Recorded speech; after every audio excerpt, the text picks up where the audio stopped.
Ada shalom.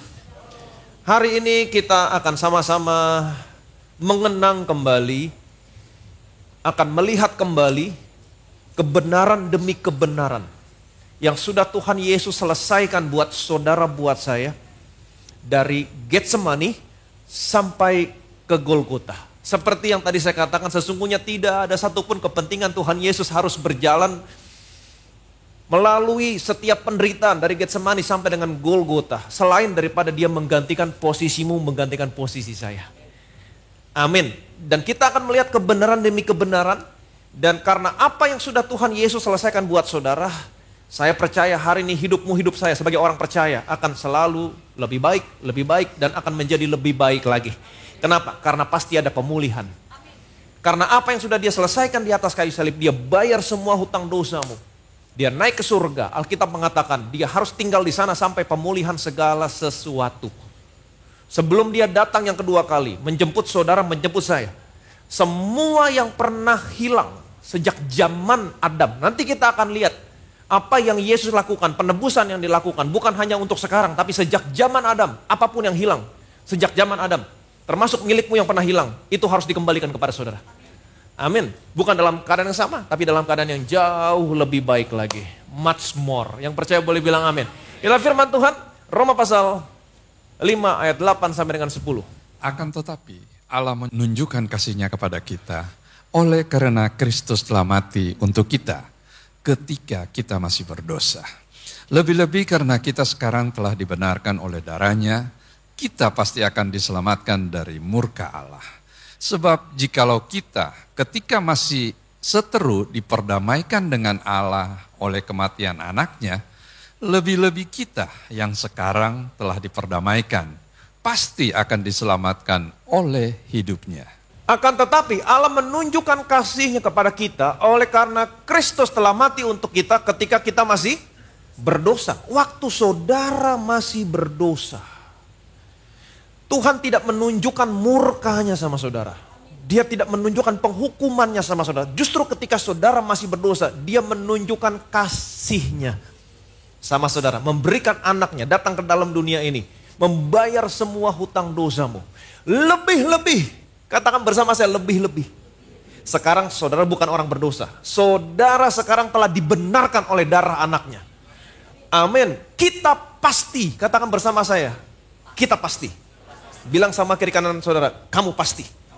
Amin. Kamu pasti akan diselamatkan dari murka Allah. Sebab jikalau kita masih seteru, waktu saudara masih berdosa, saudara masih berseteru dengan Tuhan, masih berseberangan, masih musuhnya Tuhan. Dia tidak memperuncing permusuhan saudara. Tapi justru dia memperdamaikan saudara dengan kematian anaknya. Amin. Lebih-lebih kita yang sekarang telah diperdamaikan. Dulu waktu saudara masih musuh, saudara justru diperdamaikan. Lebih-lebih lagi sekarang saudara sudah diperdamaikan. Kita pasti, katakan bersama saya sekali lagi, pasti. Amin, kamu pasti akan diselamatkan. Jadi waktu saudara masih berdosa, saudara masih seteru, masih musuhnya Allah, masih ada di pihak yang berseberangan dengan Allah, Allah tidak menunjukkan murkanya sama saudara. Dia tidak menghukum saudara, justru dia menunjukkan kasih-Nya sama saudara. Dia memberikan anaknya membayar semua hutang dosamu untuk memperdamaikan saudara dengan Allah, maka lebih-lebih lagi. Lebih-lebih, katakan bersama saya lebih-lebih. Kata lebih-lebih di sini terjemahannya adalah malon, yang artinya to a greater degree. Much more. Hidupmu, hidup saya sekarang yang sudah diperdamaikan. Kalau dulu saja kita masih berdosa, masih berseteru dengan Tuhan, dia menunjukkan kasih-Nya. Maka lebih-lebih lagi sekarang, karena apa yang anaknya lakukan, saudara dan saya bukan lagi orang berdosa. Saudara sudah dibenarkan, saudara sudah diperdamaikan. Kabar baiknya, kamu pasti diselamatkan. Amin. Jadi saudara seharusnya memiliki derajat kehidupan yang jauh lebih baik. Kenapa? Karena ada pemulihan. Amin. Di sini dikatakan kita yang sekarang telah diperdamaikan, kita pasti diselamatkan. Ingat kata diselamatkan, soteria, soso. Yang artinya apa? To make whole, to protect from danger, to prosper. Kata diselamatkan bukan hanya memindahkan kamu dari neraka ke surga, tapi menyembuhkan saudara. Memproteksi saudara. memberkati kamu berlimpah-limpah. Kalau dulu aja saudara masih berdosa, masih berseteru dengan Tuhan, Tuhan menunjukkan kasih-Nya, maka lebih-lebih lagi sekarang saudara bukan orang berdosa. Amin. Saudara sudah dibenarkan, sudah diperdamaikan, maka saya percaya saudara dan saya yang sudah dibenarkan, diperdamaikan, kamu pasti disembuhkan, kamu pasti diproteksi, kamu pasti diberkati berlimpah-limpah. Yang percaya boleh bilang amin. Amin. Itu sebabnya hari ini saya mau ajak saudara untuk melihat kebenaran demi kebenaran yang sudah Dia selesaikan di atas kayu salib. Berbahagialah hari ini matamu melihat, telingamu mendengar, simpan semua dalam hatimu. Untuk apa? Untuk diperkatakan. Dia melalui ini semua dari Getsemani sampai ke Golgota, tidak lain tidak bukan karena Dia mengasihimu. Dia gantikan posisimu, tidak ada sedikit pun kepentingan dia harus berjalan dari Getsemani ke Golgota selain daripada menggantikan posisimu, membayar semua yang hilang milik saudara. Simpan semua ini dalam hatimu, perkatakan, maka apa yang sudah Dia selesaikan akan diberikan dalam hidupmu. Saudara siap diberkati?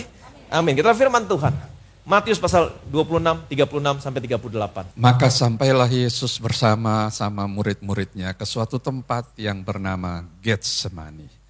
Lalu Ia berkata kepada murid-muridnya, duduklah di sini sementara aku pergi ke sana untuk berdoa.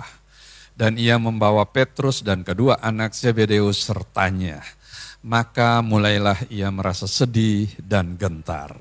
Lalu katanya kepada mereka, hatiku sangat sedih, seperti mau mati rasanya. Tinggallah di sini dan berjaga-jagalah dengan aku. Sebelum Yesus masuk ke dalam penderitaannya yang amat sangat menggantikan posisi saudara, posisi saya, Dia bersama-sama dengan muridnya pergi ke satu tempat yang bernama Getsemani. Seperti yang sudah pernah saya sampaikan sama saudara, setiap detail firman Tuhan itu pasti ada artinya. Nama yang muncul, angka yang muncul itu ada artinya. Yesus bersama dengan muridnya pergi ke satu taman yang namanya Getsemani yang terletak di Bukit Zaitun. Di sana Yesus pergi untuk berdoa. Nah, Getsemani berasal dari bahasa Ibrani Getsemane yang artinya an oil press. Letaknya di Bukit Zaitun. Jadi Getsemani adalah alat untuk memeras minyak. Dari mana mereka mendapatkan minyak? Dari buah zaitun. Betul? Bagaimana caranya mereka mendapatkan minyak dari buah zaitun? Buah zaitunnya ditaruh di satu alat tempat pemerasan yang namanya Getsemani. Jadi kalau saudara pergi ke Israel, melihat alat seperti ini adalah alat untuk memeras minyak dari buah zaitun. Buah zaitunnya ditaruh di Getsemani, kemudian buah zaitunnya dipres, ditekan, dihancurkan, dikeras. Waktu buah zaitunnya dipres, buah zaitunnya hancur.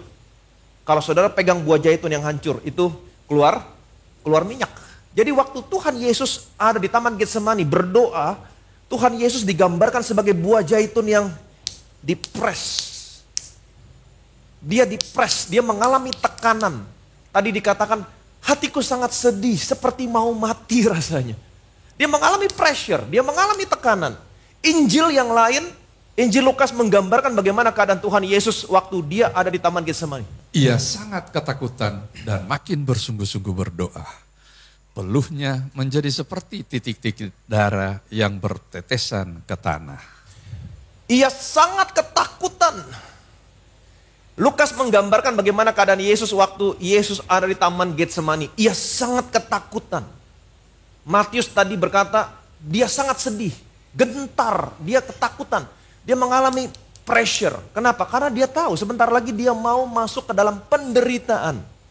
Menggantikan posisimu, posisi saya. Masuk ke dalam penderitaan yang amat sangat. Itu sebabnya dia sempat tawar-menawar sama bapaknya. Kalau boleh cawan ini berlalu, biarlah berlalu. Tapi bukan kehendakku yang jadi, tapi kehendakmu yang jadi. Kalau boleh cawan ini berlalu, cawan apa? Cawan murka Allah. Cawan murka Tuhan seharusnya ditimpakan sama saudara sama saya. Tetapi dia gantikan posisimu. Menggantikan posisi saya. Ingat, Allah adalah Allah yang kudus. Apa artinya? Allah harus menghukum setiap dosamu. Enggak ada satupun dosamu yang terlewat. Pasti dihukum. Waktu manusia berbuat dosa, Allah tidak bisa berkata, oke, cincai, saya ampuni, enggak bisa. Kalau Allah berkata demikian, artinya Allah bukan Allah yang kudus. Kenapa? Sebagai Allah yang kudus, dia harus hukum setiap dosamu. Tapi ingat baik-baik, Alkitab juga berkata, Allah adalah kasih. Apa itu Allah adalah kasih? Allah mengasihi setiap orang yang berdosa. Amin. Sebagai Allah adalah kasih, dia mengasihimu. Karena dia mengasihimu, dia tidak bisa hukum dosamu di tubuhmu. Tetapi sebagai Allah yang kudus, dia harus hukum dosamu. Kalau begitu bagaimana solusinya? Karena dia mengasihimu, dia tidak bisa hukum dosamu di tubuhmu. Tapi dia hukum dosamu di tubuh yang lain. Di tubuh pengganti. Itu sebabnya dia berikan tubuh pengganti. Siapakah dia? Tidak lain tidak bukan adalah anaknya.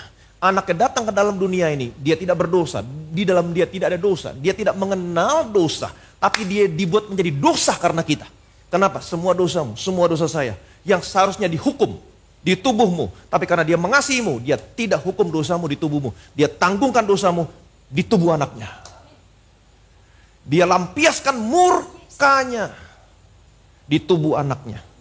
Itu sebabnya dia sempat tawar-menawar sama bapaknya. Kalau boleh cawan ini, cawan murka ini berlalu daripadaku.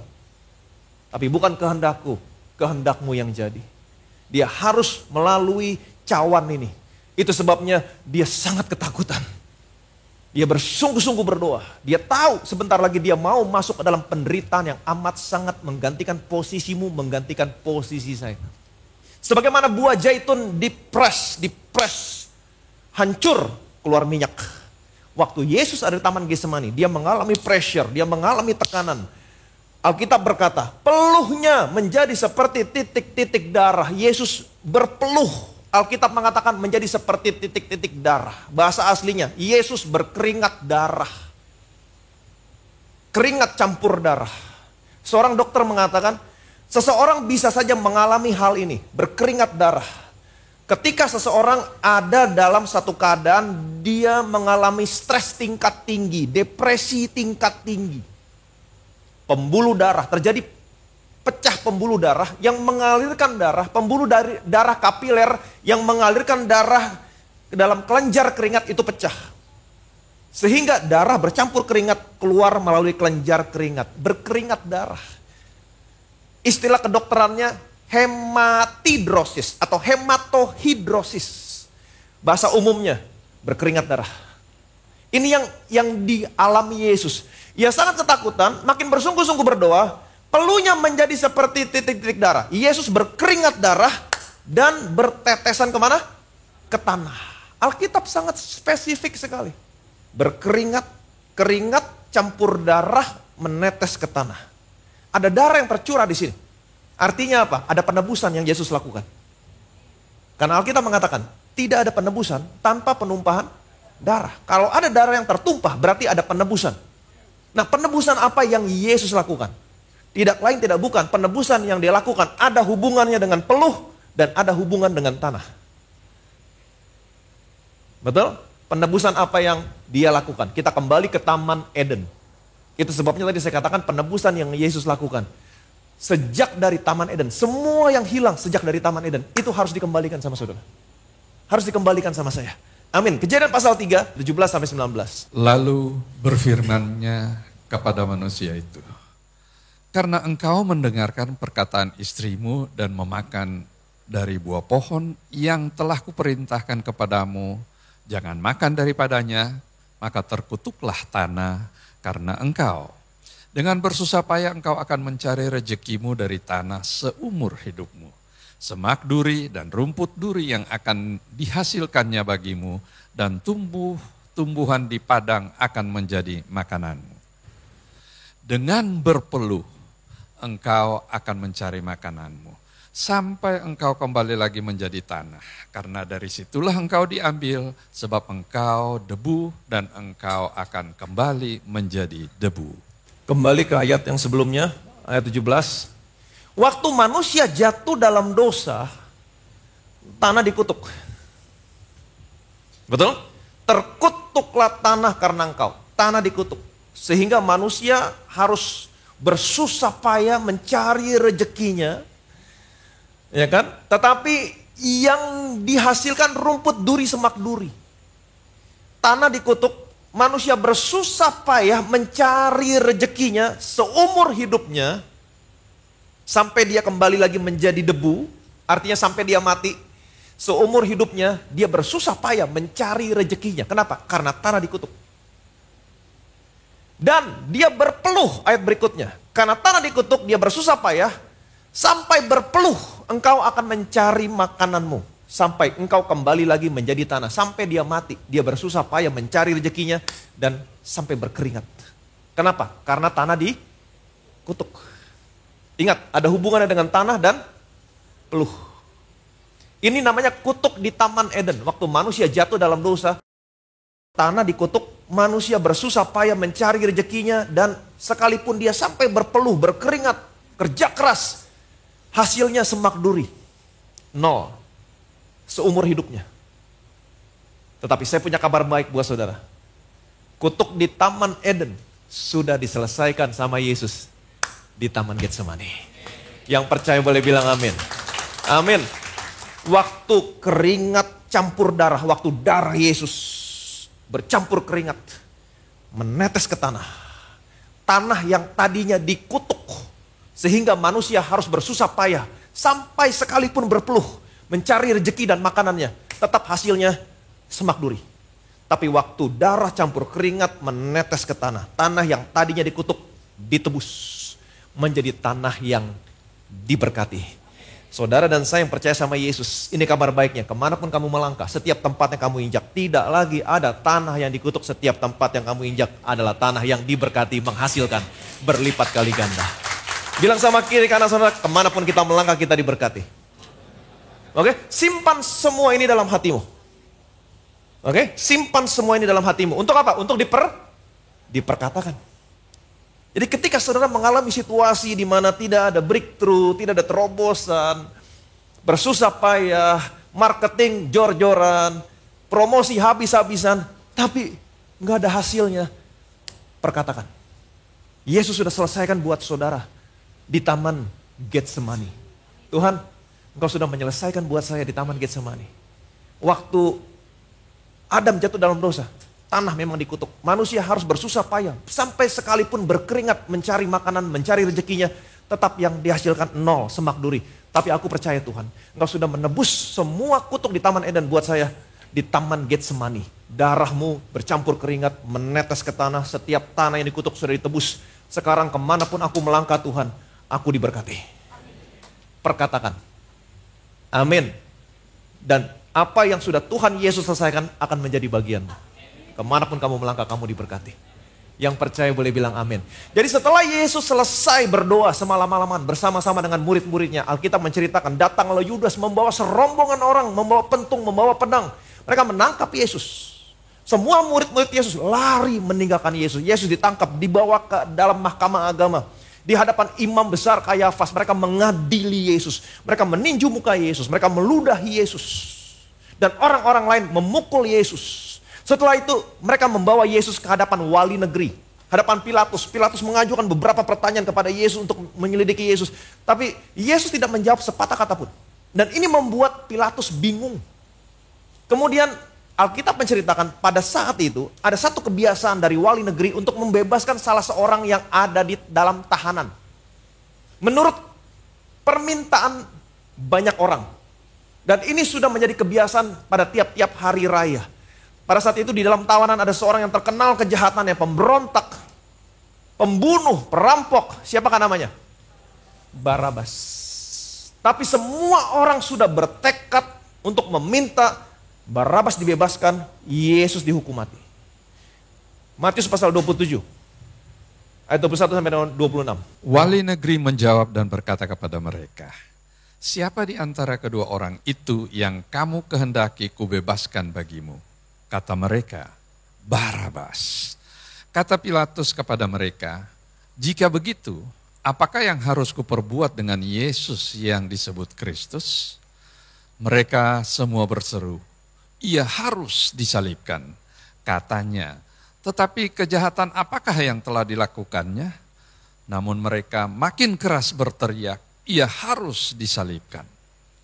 Ketika Pilatus melihat bahwa segala usaha akan sia-sia, malah sudah mulai timbul kekacauan, ia mengambil air dan membasuh tangannya di hadapan orang banyak dan berkata, "Aku tidak bersalah terhadap darah orang ini.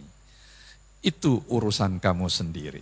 Dan seluruh rakyat itu menjawab, "Biarlah darahnya ditangguhkan atas kami dan atas anak-anak kami." Lalu ia membebaskan Barabas bagi mereka, tetapi Yesus disesahnya lalu diserahkannya untuk disalibkan. Pilatus tahu Yesus tidak bersalah. Dia tahu betul. Dan dia sudah diingatkan oleh istrinya, karena istrinya sudah diingatkan dalam mimpi bahwa janganlah kamu mencampuri perkara orang benar ini. Pilatus tahu Yesus tidak bersalah. Itu sebabnya dia tampilkan seorang yang lain. Yang terkenal kejahatannya. Siapakah dia? Barabas. Pembunuh, pemberontak, perampok. Supaya apa? Dengan maksud supaya orang-orang Israel takut membebaskan Barabas. Tapi saudara tahu apa yang mereka katakan waktu Pilatus berkata, "Siapakah yang hendak kubebaskan bagimu, Yesus yang disebut Barabas atau Yesus yang disebut Kristus?" Mereka rame-rame berkata, "Bebaskan Barabas." Bagaimana dengan Yesus? Ia harus disalibkan. Saudara bisa bayangkan, waktu Yesus berdiri bersama dengan Barabas, ini merupakan satu pemandangan yang sangat indah sekali. Betul? Yesus tidak berdosa. Di dalam dia tidak ada dosa. Dia tidak mengenal dosa. Dia adalah anak yang paling dikasihi oleh Bapaknya. Waktu dia datang ke dalam dunia ini, langit terbuka. Alkitab berkata, sebanyak 2 kali. Kalau 1 kali, saudara bisa bilang kebetulan. Kalau 2 kali, itu konfirmasi. Nggak bisa dibantah. Langit terbuka, suara dari surga berkata, "Inilah anak yang kukasihi, kepadanya lah aku berkenan." Dia adalah anak yang paling dikasihi oleh Bapa. Sedangkan di sampingnya ada Barabas. Pemberontak, pembunuh, perampok, pendosa besar. Barabas tidak lain, tidak bukan menggambarkan siapa? Saudara dan saya. Confirm. Jangan dibantah. Barabas menggambarkan saudara, menggambarkan saya. Pendosa besar. Menurut arti namanya, Barabas, bar, Aba. Bar artinya anak, Aba artinya Bapa. Yang artinya the sons of the father, anak-anak Bapa di surga. Yesus adalah anak Bapa di surga yang paling dikasih. Dia datang ke dalam dunia ini, dia gantikan posisinya Barabas. Dia menggantikan posisi saudara, posisi saya. Supaya hari ini, saudara dan saya bisa menjadi Barabas. The sons of the father, anak-anak Bapa di surga. Dan inilah kebenarannya hari ini. Saudara dan saya adalah anak-anak Bapa di surga. Bilang sama kiri kanan saudara, kamu anak Bapa di surga. Amin. Lalu ia membebaskan Barabas. Alkitab berkata, lalu Yesus disesahnya dan diserahkan kepada mereka untuk disalibkan. Kata disesah di sini. Lalu ia membebaskan Barabas bagi mereka, tetapi Yesus disesahnya. Disesah di sini dalam bahasa Yunaninya fragelo, yang artinya to scourge, scourging, yang artinya apa? Dicambuk. Dan saya mau saudara mengerti, Yesus dicambuk. Saya baca satu literatur, Yesus dicambuk dengan cambuk yang bernama Roman flagrum. Roman flagrum. Cambuknya terbuat dari gagangnya, terbuat dari kayu, wooden handle. Kemudian di atasnya ada tali-tali dari kulit yang dipintal, tali dari kulit, yang ujungnya dikasih bola-bola berduri dari logam, dari timah. Dan beberapa talinya di ujungnya juga ada tulang-tulang domba yang diruncingkan. Pecahan-pecahan tulang domba diruncingkan. Yesus dicambuk dengan cambuk ini. Roman flagrum. Dan waktu mereka mencambuk Yesus. Itu semua tulang yang diruncingkan, bola, duri itu semua nancap di tubuh Yesus. Dan waktu ditarik. Saya baca literaturnya, kalau orang dicambuk dengan Roman flagrum, itu luka yang dihasilkan, dagingnya tercabik, tulang dan organ tubuh itu terekspos. Itu luka yang bisa dihasilkan oleh Roman flagrum. Dan Yesus dicambuk 40 kali. Satu cambukan aja, kalau bolanya nancap sini, tulang sini, ditarik itu robeknya segini. Itu baru 1 kali. 40 kali. Yesaya menggambarkan bagaimana keadaan Tuhan Yesus waktu Tuhan Yesus dicambuk. Banyak orang tertegun melihat engkau. Begitu buruk rupamu. Rupanya tidak lagi seperti anak manusia. Bentuknya tidak lagi seperti manusia. Yesaya mengatakan demikian. Betul? Ya, tidak tampan, semaraknya pun tidak kita memandang dia. Rupa pun tidak kita menginginkan dia. Bentuknya udah hancur-hancuran, Pak. Hancur. Ia dihina, dihindari orang. Ia tidak masuk hitungan. Ia seseorang yang penuh dengan penderitaan, yang biasa menderita kesakitan. Tetapi sesungguhnya penyakit kita lah yang ditanggungnya. Nggak ada kepentingan dia dicambuk selain daripada menggantikan posisimu, menggantikan posisi saya. Penyakit kita yang ditanggungnya, kesesaran kita yang dipikulnya. Padahal kita mengira dia kena tulah, dipukul, ditindas Allah. Oh dia layak mendapatkan ini. Oh dia layak mendapatkan penghukuman karena dia pernah menghina. Aku akan meruntuhkan bait Allah. Akan bangunnya dalam 3 hari. Orang mengira dia kena tulah, tapi sesungguhnya penyakit kita yang ditanggungnya. Kesengsaraan kita yang dipikulnya. Ganjaran yang mendatangkan keselamatan, kesembuhan bagi kita ditimpakan kepadanya. Dan inilah berkatnya, oleh bilur-bilurnya kamu menjadi sembuh. Amin. Luka yang ada di tubuh Yesus itu merupakan satu kesatuan. Ingat Petrus berkata, bilur dalam bahasa Yunaninya molops. Molops dalam bahasa Yunani itu merupakan kata benda bentuk tunggal. Tunggal. Kenapa bentuk tunggal? Jadi luka di tubuh Yesus bukan merupakan luka yang menyebar di sini, enggak. Bentuk tunggal, artinya apa? Luka yang di tubuh Yesus sudah merupakan satu kesatuan. Tidak ada sesuatu yang bentuk yang baik dari itu. Sudah merupakan satu kesatuan. Hancur. Simpan ini semua dalam hatimu. Kenapa? Kenapa sudah merupakan satu kesatuan? Supaya dimanapun posisinya penyakitmu sudah di cover. Amin. Sudah di cover. Jadi simpan ini semua dalam hatimu. Saudara pulang dari dokter vonis saudara sakit. Take a holy moment with Jesus. Tuhan, engkau sudah dicambuk, dihancurkan. Dengan Roman Fragilum, tidak ada satupun bagian yang masih utuh dari tubuhmu. Semuanya sudah hancur. Supaya hari ini, oleh bilur-bilurmu, jantungku sembuh. Ginjalku sembuh. Lututku sembuh. Saudara boleh sebut dimanapun penyakitnya, posisinya. Semuanya sudah di cover. Oleh bilur-bilur Yesus, semua penyakitmu, semuanya disembuhkan. Yang percaya boleh bilang amin. Amin. Ayat selanjutnya, perhatikan baik-baik. 27-31. Kemudian serdadu-serdadu wali negeri membawa Yesus ke gedung pengadilan. Lalu memanggil seluruh pasukan berkumpul di sekeliling Yesus. Mereka menanggalkan pakaiannya dan mengenakan jubah ungu kepadanya. Mereka menganyam sebuah mahkota duri dan menaruhnya di atas kepalanya. Lalu memberikan dia sebatang buluh di tangan kanannya. Kemudian mereka berlutut di hadapannya dan mengolok-olokkan dia. Katanya, salam hai Raja orang Yahudi. Mereka meludahinya dan mengambil bulu itu dan memukulkannya ke kepalanya. Sesudah mengolok-olokkan dia, mereka menanggalkan jubah itu daripadanya dan mengenakan pula pakaiannya kepadanya. Kemudian mereka membawa dia keluar untuk disalibkan. Kemudian, ini cerita selanjutnya. Setelah Pilatus menyerahkan Yesus untuk disesah dan Yesus dibawa, saudara bisa bayangin, kemudian dalam keadaan yang tidak berbentuk lagi, dalam keadaan yang begitu hancur, kemudian Yesus dibawa masuk ke gedung pengadilan oleh serdadu-serdadu wali negeri. Dalam keadaan yang begitu hancur, dia dibawa masuk ke dalam gedung pengadilan, lalu memanggil seluruh pasukan. Bukan 1 serdadu, bukan 2 serdadu, bukan 10 serdadu, seluruh pasukan. Bisa 600, bisa 700, bisa 1000, bisa 2000.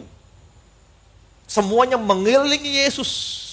Mereka menanggalkan jubah Yesus, memakai jubah ungu. Mereka menganyam mahkota duri, menaruh di atas kepalanya, dikasih sebatang bulu-bulu itu, tongkat dari bambu yang panjang. Kemudian mereka mengolok-ngolok Yesus. Mereka meludahi, slide selanjutnya, mereka meludahi Yesus. Mereka meludahinya, diolok-olok. Ini merupakan yang kedua kalinya Yesus diolok-olok, diludahi. Ingat tadi di hadapan imam besar, mahkamah agama, Yesus diolok-olok, Yesus diludahi, ditinju mukanya. Ini yang merupakan yang kedua kalinya di dalam gedung pengadilan. Mereka meludahi Yesus, mengambil buluh itu dan memukulkannya ke kepalanya. Memukulkannya, pum. Bukan satu kali, bukan dua kali. Dalam bahasa aslinya, tupto, yang artinya apa? Repeated blows. Ada mahkota duri di kepalanya. Dipukul terus berulang-ulang. Durinya semakin masuk, semakin masuk, semakin masuk. Dia lakukan ini buat saudara bos saya. Simpan ini dalam hatimu. Simpan ini. Dia mengalami pendarahan di kepala. Dia lakukan ini buat saudara bos saya. Saudara yang ada penyakit darah tinggi, simpan ini dalam hatimu. Karena sebagian besar saya menemukan orang yang penyakit darah ini akan berakhir dengan pendarahan di kepala, stroke, dan akhirnya mati. Dia sudah lakukan ini buat saudara bos saya. Kalau saudara ada penyakit darah tinggi, take a holy moment with Jesus. Tuhan, Engkau sudah gantikan posisi saya. Engkau dipakaikan mahkota duri. Dan mereka memukul bambu di atas kepalamu yang ada mahkota duri. Repeated blows, berulang-ulang. Ada darah mengalir di sana. Supaya hari ini saya tidak pernah mengalami pendarahan stroke di kepala. Amin. Amin. Mereka mengolok-olok Yesus. Meninju Yesus. Saudara bisa bayangkan, Yesus lebih besar dari Musa. Dia lebih besar dari malaikat. Dia lebih besar dari siapapun. Kenapa Allah mengizinkan anak yang paling dikasihi diperlakukan demikian?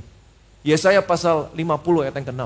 Aku memberi punggungku kepada orang-orang memukul aku, dan pipiku kepada orang-orang yang mencabut janggutku. Aku tidak menyembunyikan mukaku ketika aku dinodai dan diludahi. Ingat baik-baik, ini bukan yang pertama kali Yesus diolok-olok, diludahi, dinodai. Dia memberikan punggungku kepada orang-orang yang memukul aku, pipiku kepada orang yang mencabut janggutku. Dia tidak menyembunyikan wajahnya waktu dia dinodai, dia diludahi. Ini terjadi dua kali. Bukan satu kali, dua kali. Seperti yang tadi saya katakan. Yang pertama, di hadapan imam besar Kayafas. Mereka meludahi Yesus, mengolok-olok Yesus. Dan ini terjadi lagi di gedung pengadilan. Betul? Mereka meludahi Yesus, mereka mengolok-olok Yesus. Aku tidak menyembunyikan mukaku ketika aku dinodai dan diludahi. Pertanyaan saya, apakah Yesus pantas menerima semuanya ini? Apakah dia pantas? Tidak. Dia hanya menggantikan posisimu. Menggantikan posisi saya. Supaya, perhatikan baik-baik. Sebagai ganti bahwa kamu mendapat malu 2 kali lipat. Dan sebagai ganti noda dan ludah yang menjadi bagianmu, kamu akan mendapat warisan 2 kali lipat di negerimu dan sukacita abadi akan menjadi kepunyaanmu. Sebagai ganti, Yesus mendapat malu 2 kali. Di rumah imam besar, di rumah Kayafas, di gedung pengadilan. Sebagai ganti, dia dinodai, diludahi 2 kali. Supaya hari ini, saudara dan saya yang percaya sama Yesus menerima warisan 2 kali lipat. Dan sukacita yang abadi. Yang percaya boleh bilang amin. Amin. Saudara tidak akan pernah, kalau ada orang yang ingin mempermalukan saudara, take a holy moment with Jesus. Tuhan, Engkau sudah gantikan posisi saya, Tuhan. Engkau dipermalukan, Engkau diludahi 2 kali. Supaya hari ini Tuhan, setiap senjata yang ditempa kepadaku untuk mempermalukan, tidak akan pernah berhasil. Amin. Apa yang sudah Yesus selesaikan buat saudara, simpan dalam hati, perkatakan. Kamu akan menerima bagiannya. Betapa luar biasanya. Jadi kalau saudara baca dari Getsemani sampai Golgota, itu setiap detail, setiap langkah, setiap kebenaran demi kebenaran, tidak lain, tidak bukan, dia lakukan buat saudara, buat saya. Oke? Ketika mereka berjalan keluar kota, maka berjumpa dengan seorang dari Kirene yang bernama Simon. Orang itu mereka paksa untuk memikul salib Yesus. Maka sampailah mereka di suatu tempat yang bernama Golgota, artinya tempat tengkorak. Maka sampailah mereka di satu tempat yang bernama Golgota, yang artinya tempat tengkorak. Yesus disalibkan di bukit Golgota yang artinya tempat tengkorak. Setiap nama yang muncul, setiap detail firman Tuhan, itu ada artinya. Golgota artinya tempat tengkorak. Yesus disalibkan di bukit Golgota yang artinya tempat tengkorak. Sebagaimana saudara dan saya ketahui, tengkorak adalah lambang kepala iblis. Kenapa Yesus harus disalibkan di bukit yang merupakan lambang kepala iblis? Bukit tengkorak. Kenapa? Kalau saudara kembali lagi ke Taman Eden, selalu kembali ke Taman Eden di mana dosa pertama kali terjadi di sana.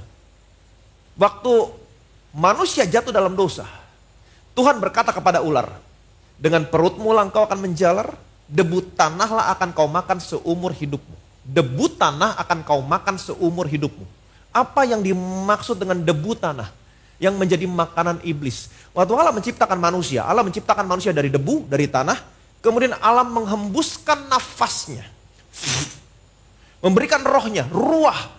Alkitab berkata, setelah Allah memberikan rohnya, memberikan nafasnya, demikianlah manusia menjadi makhluk yang hidup. Sebelum Allah memberikan rohnya, memberikan nafasnya, manusia belum menjadi makhluk yang hidup, hanya debu, hanya tanah. Tapi setelah Allah menghembuskan nafasnya, manusia menjadi makhluk yang hidup. Tetapi berjalan dengan waktu, manusia jatuh dalam dosa, kejahatan semakin besar. Ketika Tuhan melihat kejahatan semakin besar di bumi, Tuhan berkata, rohku tidak bisa tinggal selama-lamanya di dalam manusia. Sebab manusia adalah daging, debu tanah. Roh Allah keluar, manusia tinggal debu tanah. Apa arti debu tanah? Manusia berdosa. Manusia mati secara spiritual, roh Allah keluar. Debu tanah akan kau makan seumur hidupmu. Artinya iblis berkuasa atas manusia berdosa. Tapi saya punya kabar baik buat saudara. Selanjutnya Tuhan berkata begini. Aku akan mengadakan permusuhan antara engkau dan perempuan ini. Antara keturunanmu dan keturunannya.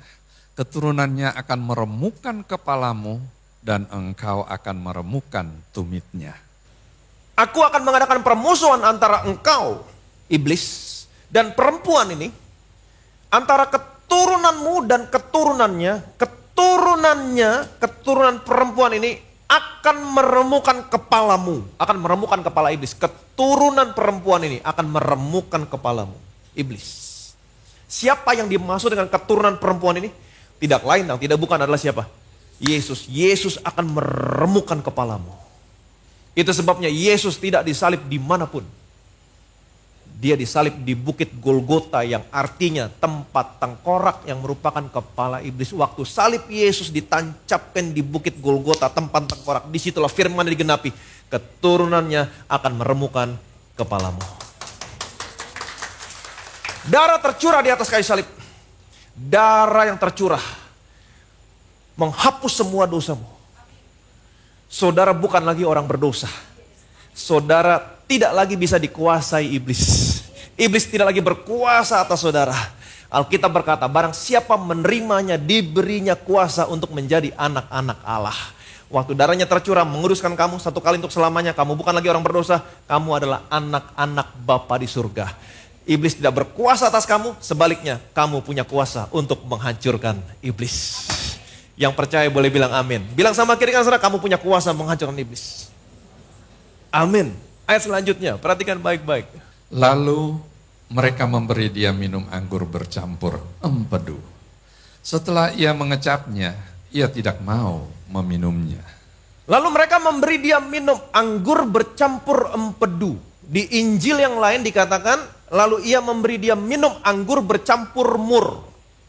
Waktu Yesus diberi minum anggur bercampur empedu, bercampur mur, waktu dia mengecap, dia gak mau minum. Aneh. Ingat apa yang dia lakukan. Semua untuk saudara, untuk saya. Tapi nanti kita akan ketemu ayatnya, dia dikasih minum anggur asam. Dia minum. Kenapa? Waktu dia diberi minum anggur bercampur mur, bercampur empedu, dia ngecap, dia menolak. Apakah rasanya tidak enak? Tidak.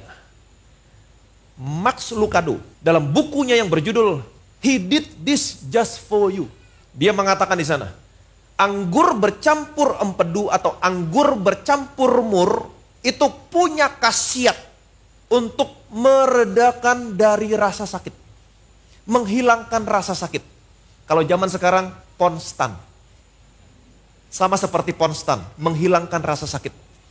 Saudara bisa bayangin, tubuh Yesus. Tidak ada satu bagian tubuhnya yang utuh. Semua terluka, sudah merupakan satu kesatuan.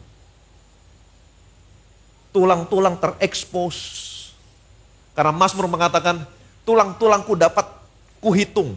Tulang-tulangku menontoni aku, dapat kuhitung. Jadi tulangnya betul-betul terekspos. Roman flagrum. Jangan main-main sama alat ini, Roman flagrum. Literatur yang mengatakan, yang saya baca, daging tercabik, tulang kelihatan, organ tubuh kelihatan. Lukanya begitu menyakitkan. Waktu dia dikasih anggur bercampur empedu, bercampur mur, yang punya khasiat meredakan rasa sakit, menghilangkan rasa sakit, dia tolak. Wow. Dengan kata lain, dia lebih memilih untuk merasakan rasa sakit dan penderitaan. Yesaya mengatakan, ia dihina orang, ia dihindari orang. Bagi kita dia tidak masuk hitungan. Dia seseorang yang penuh dengan kesengsaraan, yang biasa menderita kesakitan. Dia gantikan posisimu, dia gantikan posisi saya. Dia lebih memilih untuk merasakan rasa sakit dan penderitaan. Supaya hari ini, saudara dan saya tidak pernah lagi mengalami rasa sakit penderitaan. Simpan ini semua dalam hatimu. Simpan ini semua dalam hatimu. Satu saat ketika saudara merasakan rasa sakit, mungkin sudah lama, frozen shoulder kah, apakah, rematika atau apapun, sakit di ulu hati atau apapun, kram perut apapun, ingat ini, simpan ini semua dalam hatimu. Take a holy moment with Jesus, Tuhan. Engkau sudah begitu mengalami penderitaan rasa sakit, engkau diberikan anggur bercampur empedu, bercampur mur, supaya rasa sakit yang kau alami diredakan, bahkan hilang. Tapi engkau memilih untuk merasakan rasa sakit. Engkau menggantikan posisi saya. Supaya hari Tuhan, rasa sakit yang saya alami Tuhan, saya gak tahan Tuhan. Saya percaya engkau sudah mengambil semua rasa sakit penderitaan. Hari ini Tuhan, rasa sakit hilang. Dalam nama Yesus. Amin. Take a holy moment. Dia sudah selesaikan buat saudara. Saudara percaya, perkatakan, kamu menerima apa yang sudah dia lakukan. Amin. Ayat selanjutnya, perhatikan baik-baik, 35. Sesudah menyalibkan dia, mereka membagi-bagi pakaiannya dengan membuang undi. Sesudah menyalibkan dia, mereka membagi-bagi pakaiannya. Yesus disalibkan. Mazmur berkata begini, anjing-anjing mengerumuni aku, gerombolan penjahat mengepung aku, mereka memaku tangan dan kakiku. Jadi mereka memaku tangan dan kaki Yesus. Saudara bisa bayangin, tangan pencipta langit dan bumi. Tangan yang membuka mata orang buta. Tangan yang menciptakan manusia. Tangan yang menyembuhkan orang kusta, mentahirkan orang kusta, membangkitkan orang mati. Tangan pencipta dipaku sama yang diciptakan. Saya percaya Yesus bisa berkata begini, aku tidak pernah izinkan tangan ini ditembus paku, maka pakunya tidak akan pernah tembus. Nggak akan pernah tembus. Tapi kenapa dia rela tangannya ditembus sama paku? Ini untuk saudara, untuk saya. Nggak lain, nggak bukan untuk saudara, untuk saya.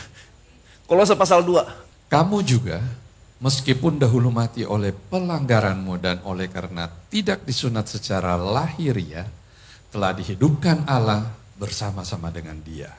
Sesudah ia mengampuni segala pelanggaran kita. Dengan menghapuskan surat hutang yang oleh ketentuan-ketentuan hukum mendakwa dan mengancam kita. Dan itu ditiadakannya dengan memakukannya pada kayu salib. Kamu juga meskipun dahulu mati oleh pelanggaranmu. Waktu saudara masih berbuat dosa, saudara mati, saya mati. Ingat, upah dosa adalah maut. Setiap orang yang berbuat dosa harus mati. Tapi kabar baiknya, saudara dan saya dihidupkan kembali oleh Allah bersama-sama dengan Yesus. Bagaimana caranya? Dengan menghapus semua surat hutangmu.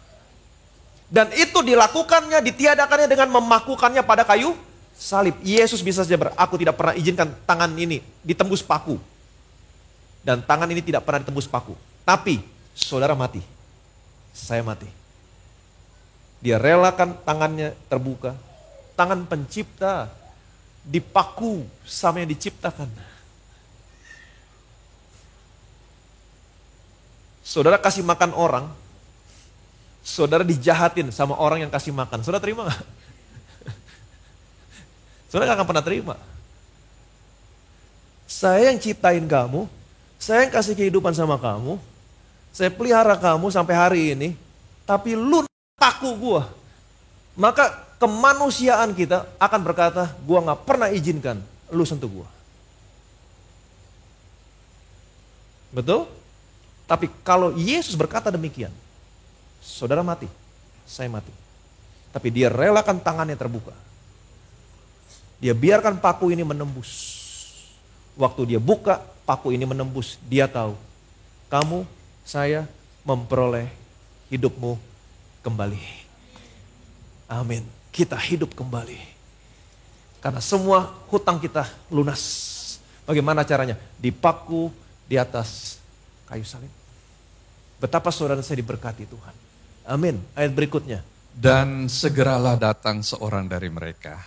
Ia mengambil bunga karang, mencelupkannya ke dalam anggur asam, lalu mencucukkannya pada sebatang buluh dan memberi Yesus minum.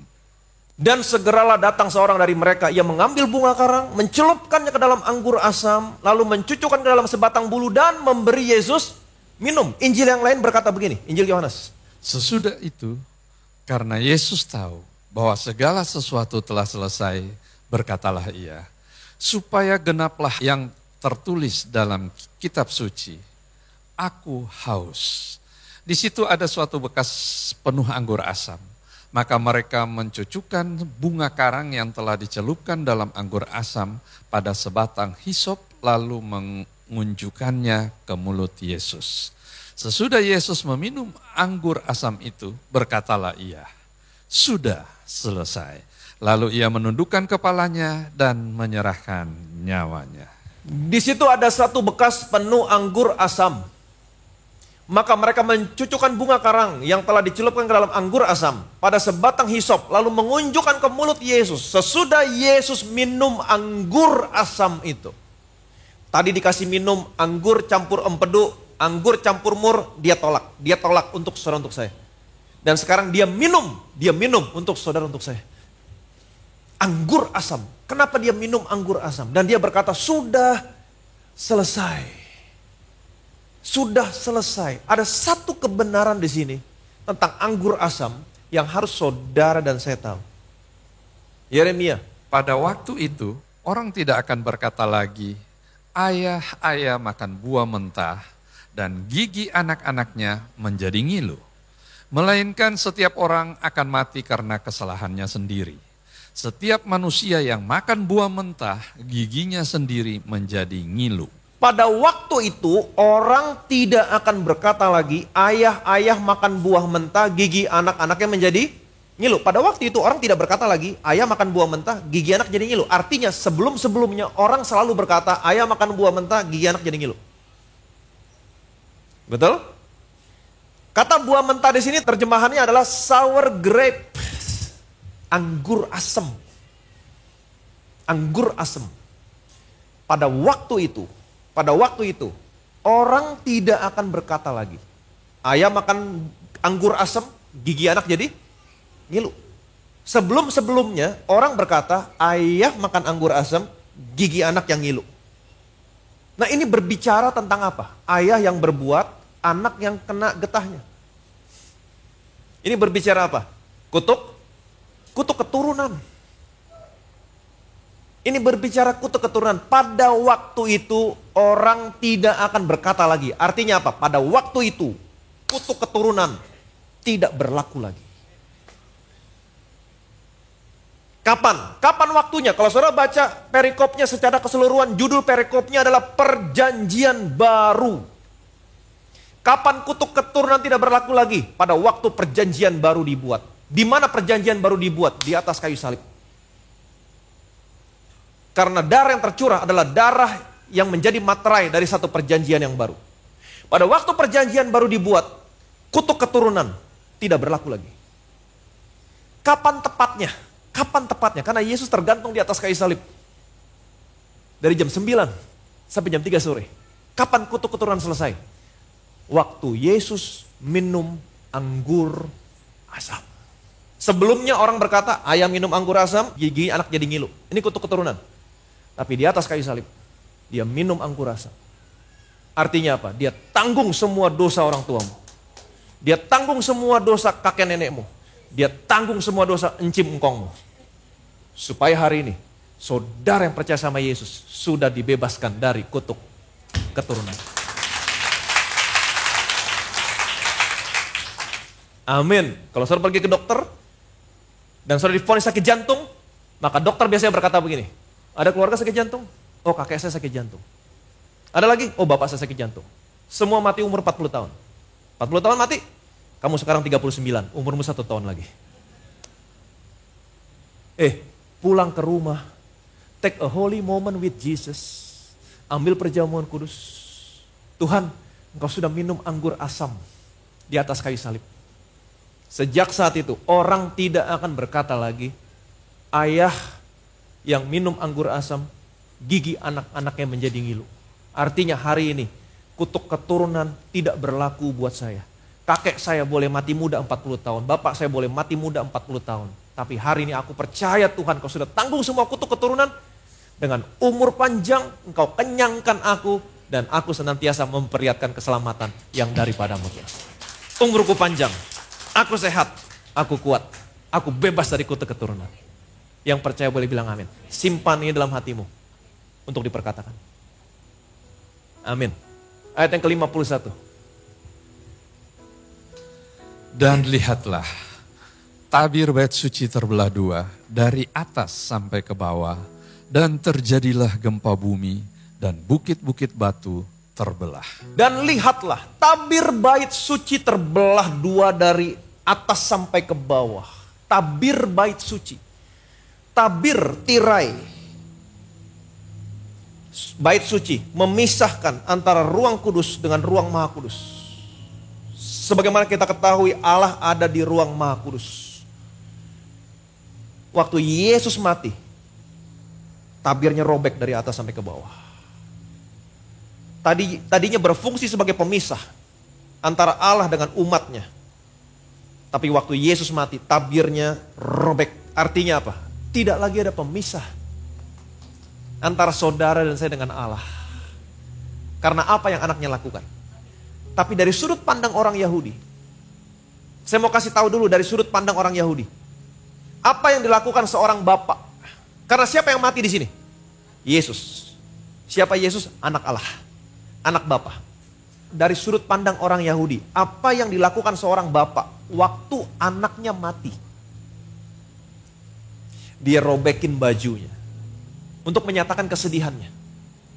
Waktu Yakub mendengar Yusuf mati, kita tahu bahwa Yusuf dalam perjanjian lama merupakan gambaran tentang Yesus. Dia anak yang paling dikasihi bapaknya, bapaknya membuatkan dia jubah yang indah. Yesus punya jubah yang indah, waktu Yesus disalib mereka membuang undi atas jubah Yesus. Waktu Yakub mendengar Yusuf mati, Yakub koyakin bajunya. Untuk apa? Menyatakan kesedihannya. Waktu Daud mendengar Absalom mati, dia robekin bajunya. Untuk menyatakan kesedihannya. Dan saya percaya betul, ini yang dilakukan Bapa di surga. Waktu dia melihat anak yang paling dia sayang mati di atas kayu salib, dia robekin tirainya. Untuk apa? Menyatakan kesedihannya. Tapi lebih daripada itu, dia bukan hanya mau menyatakan kesedihannya. Dia ingin memberitahukan sama saudara.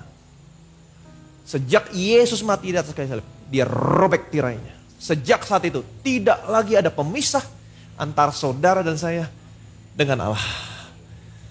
Dan hari itu, tahtanya bukan lagi takhta penghukuman. Tapi tahtanya hari itu adalah takhta kasih karunia. Tahtanya tidak lagi menuntut kebenaran setiap orang yang mau datang kepada dia. Kamu nggak kudus, kamu berdosa, kamu mati. Tidak, dia robek. Tahtanya sekarang berubah menjadi takhta kasih karunia. Saudara dan saya bisa datang kapan saja, apapun keadaanmu. Kamu datang dengan ketidaksempurnaan, kamu datang dengan segala dosa, dengan segala apapun. Datang. Karena tatanya bukan tahta penghukuman yang menuntut kesempurnaan kekudusan. Tahta kasih karunia menerima kamu apa adanya. Miliki keberanian hari ini. Dia sudah robek tabirnya. Datang. Amin. Di tahta kasih karunia, kamu akan menerima rahmat. Kamu menemukan kasih karunia. Kamu akan mendapatkan pertolongan kamu tepat pada waktunya. Yang percaya boleh bilang amin. Jadi miliki keberanian. Sekarang datang. Apapun yang kamu butuhkan, datang sama Tuhan. Dengan segala kekurangan, dengan segala ketidaksempurnaan, dengan segala kelemahan, datang sama Tuhan. Di sana tersedia rahmat, di sana tersedia kemurahan, di sana tersedia kasih karunia, ada pertolongan. Apapun yang kamu butuhkan, kamu akan mendapatkan pertolongan di tahta kasih karunia. Amin. Di atas kayu salib dia berkata, Eli, Eli, lama sabaktani. Allahku, Allahku, mengapa engkau meninggalkan aku? Kenapa dia berkata Allahku, Allah? Padahal kita tahu Yesus waktu datang dalam ini, dia tidak pernah menyebut Allah dengan sebutan Allah. Dia selalu berkata, Bapa. Waktu dia sharing sama murid-muridnya, waktu dia mengajar murid-muridnya, dia selalu berkata, di rumah Bapakku banyak tempat tinggal. Aku dan Bapa adalah satu. Barang siapa melihat aku, dia melihat Bapa. Tapi kenapa waktu di atas kayu salib, dia berkata, Allahku. Kenapa dia tidak berkata, Bapakku, Bapakku, mengapa engkau meninggalkan aku? Kenapa dia tidak bisa menyebut Bapaknya dengan sebutan Bapa? Kenapa dia hanya bisa menyebut Bapaknya dengan sebutan Allahku? Karena dia menggantikan posisimu. Dia yang tidak berdosa, dibuat menjadi dosa. Di atas kayu salib, dia menanggung semua dosamu. Dan ini yang paling dia takutkan. Dia memang mengalami penderitaan fisik. Ditangkap, diadili, diolok, diludahi, ditinju, dicambuk, hancur-hancuran. Dipaku di atas kayu salib, digantung, berjam-jam, dehidrasi. Dia memang mengalami penderitaan fisik. Tapi ini yang paling dia takutkan. Kalau sampai dia terpisah dari Bapaknya. Itu sebabnya dia sempat tawar-menawar, Bapak kalau boleh cawan ini berlalu. Biarlah berlalu. Tapi bukan kehendakku yang jadi. Kehendakmu yang jadi. Dia takut terpisah dari Bapaknya. Dan dia terpisah dari Bapaknya di atas kayu salib. Allahku, Allahku, mengapa engkau meninggalkan aku? Dalam murka yang meluap, Bapaknya meninggalkan dia, memalingkan mukanya sesaat, kata Yesaya. Allah menghukum semua dosamu di tubuh anaknya. Sampai kekudusan dipuaskan. Dia menyerap semua penghukuman yang seharusnya menjadi bagianmu. Dan dia berkata, finish. Sudah selesai. Dan kemudian dia kembali berkata, ya Bapakku. Kembali berkata, ya Bapakku. Kenapa dia kembali berkata, ya Bapakku? Sebelumnya, Allahku, Allahku. Karena dia menanggung dosamu. Tapi setelah dia menyerap semua penghukuman, dosamu dihukum, selesai, finish. Selesai artinya selesai. Dia kembali menyebut Bapaknya dengan sebutan, Bapakku. Artinya apa? Dosamu sudah selesai. Selesai. Finish. Amin. Perhatikan baik-baik. Kalau dia sudah menyelesaikan, selesai. Jangan lagi pernah menyebut dirimu, saya orang berdosa. Kalau saudara menyebut dirimu orang berdosa, artinya saudara mau berkata, Tuhan apa yang kau lakukan di atas kayu belum selesai. Saudara menghina apa yang sudah dia selesaikan di atas kayu salib. Dia berkata, finish. Setelah dia menyerap semua penghukuman, finish. Dia tetap tinggal di sana. Dia menyerahkan nyawanya. Kalau saudara perhatikan baik-baik dalam perjanjian lama. Setiap korban yang dipersembahkan untuk dosa bangsa Israel. Contohnya Elia. Elia mempersembahkan korban di atas mezbah, di atas 12 batu. Waktu Elia berperang melawan Raja Ahab. Betul? Elia taruh korban persembahan di sana. Apa yang terjadi? Waktu api penghukuman Tuhan turun. Korbannya habis. Nggak berbekas. Hilang. Mezbahnya hancur. Ini menandakan apa? Api penghukuman Tuhan dosa lebih besar dari korbannya. Tidak ada korban apapun yang bisa menghapus dosa sebelum Yesus datang ke dalam dunia ini. Tapi waktu Yesus tergantung di atas kayu salib, menjadi anak domba Allah yang sesungguhnya, korban untuk dosamu. Waktu semua penghukuman dia serap, zup, selesai. Korbannya nggak hilang. Korbannya tetap tergantung di sana. Artinya apa? Korbannya lebih besar dari penghukuman dan dari dosamu. Artinya apa? Tidak ada dosamu yang tidak diampuni. Semua dosamu sudah diampuni. Finish, selesai. Jadi jangan lagi pernah berkata, saya orang berdosa, saya orang berdosa, saya orang berdosa. No. Saudara menghina apa yang sudah diselesaikan di atas kayu salib. Kalau dia sudah bilang sudah selesai, finish, selesai. Dia tetap tinggal di sana. Korbannya selalu lebih besar daripada dosamu. Tidak ada dosamu yang tidak diampuni. Semua dosamu sudah diampuni. He did this just for you. Untuk saya juga. Amin. Saudara ambil waktu sejenak. Take a holy moment with you. Renungkan kembali apa yang sudah Yesus selesaikan di atas kayu salib. Dari Getsemani sampai Golgota. Tidak ada kepentingan apapun, dia berjalan dari Getsemani ke Golgota, mengalami penderitaan yang amat sangat. Selain daripada dia menggantikan posisimu, menggantikan posisi saya. Ada darah bercampur keringat, menetes ke tanah.